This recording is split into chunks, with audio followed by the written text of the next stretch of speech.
Assalamualaikum warahmatullahi wabarakatuh. Untuk kegiatan PPL minggu kedua, saya akan membahas materi mengenai klasifikasi bahan pustaka.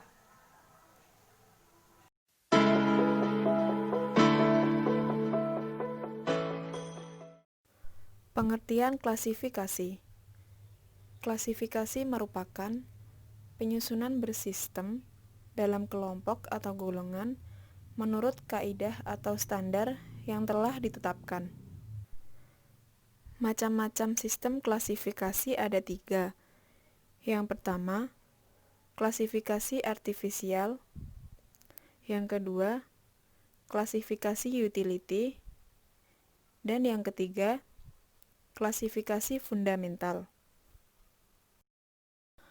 Fungsi klasifikasi yaitu sebagai sarana penyusunan bahan pustaka dan sebagai sarana penyusunan entry bibliografis dalam katalog tercetak. Tujuan klasifikasi. Yang pertama, membantu pemakai mengidentikan dan melokalisasi sebuah bahan pustaka berdasarkan nomor panggil. Yang kedua, mengelompokkan bahan pustaka sejenis menjadi satu. Sebelum melakukan klasifikasi, terlebih dahulu kita harus melalui tahap analisis subjek, di mana dalam analisis subjek terdapat beberapa jenis konsep dan jenis subjek. Jenis konsep ada 3. Yang pertama, disiplin ilmu. Yang kedua, fenomena. Yang ketiga, bentuk. Yang pertama, disiplin ilmu, yaitu istilah yang digunakan untuk satu bidang atau cabang ilmu pengetahuan. Disiplin ilmu dapat dibedakan menjadi 2, yaitu disiplin fundamental dan subdisiplin. Yang kedua, fenomena, yaitu benda atau wujud yang dikaji dalam suatu disiplin ilmu. Objek yang menjadi fenomena dapat dibedakan menjadi 2, yaitu pertama, objek konkret berupa remaja, padi, dan kendaraan. Yang kedua, objek abstrak berupa hukum, moral, dan cinta. Jenis konsep yang ketiga yaitu bentuk, yaitu cara bagaimana suatu objek disajikan. Konsep bentuk dibagi menjadi 3, yaitu bentuk fisik, bentuk penyajian, dan bentuk intelektual. Bentuk fisik yaitu sarana yang digunakan dalam menyajikan suatu subjek, misalnya majalah, CD-ROM, disket, dan lain sebagainya. Yang kedua, bentuk penyajian yaitu menunjukkan pengaturan atau pengelompokan berdasarkan isi bahan pustaka. Dan yang ketiga yaitu bentuk intelektual, aspek yang ditekankan dalam pembahasan suatu subjek, misalnya filsafat, sejarah, dan lain-lain.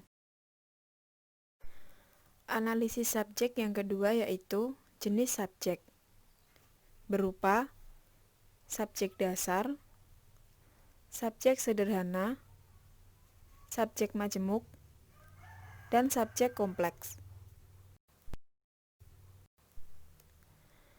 Setelah menganalisis subjek, langkah selanjutnya adalah menerjemahkan hasil analisis tersebut ke dalam bahasa indeks, yang dalam hal ini adalah menentukan nomor kelas atau notasi.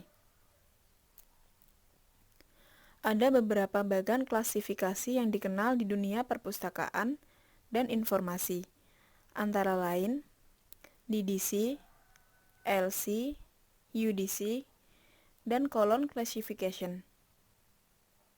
Bagan klasifikasi DDC merupakan bagan klasifikasi populer dan yang paling banyak digunakan. DDC merupakan bagan klasifikasi sistem hierarki yang menganut prinsip desimal dalam membagi cabang ilmu pengetahuan. DDC membagi ilmu pengetahuan ke dalam 10 kelas utama yang diberi notasi berupa angka Arab 000 sampai 900. Setiap kelas utama dibagi secara desimal menjadi 10 kelas. Kemudian, subkelas dibagi lagi menjadi 10 seksi dan seterusnya. Cara menentukan nomor kelas. Cara menentukan nomor kelas dengan cara melihat pada bagan DDC. Yang pertama, tentukan terlebih dahulu subjek dan aspek dari bahan pustaka yang akan diberi nomor kelas dengan cara menganalisis subjek.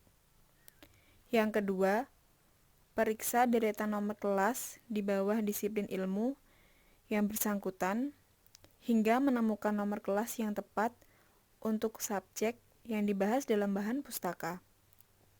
Yang ketiga, pada langkah di atas, perhatikan semua catatan, petunjuk atau instruksi yang memberikan alternatif penentuan nomor kelas yang lebih tepat.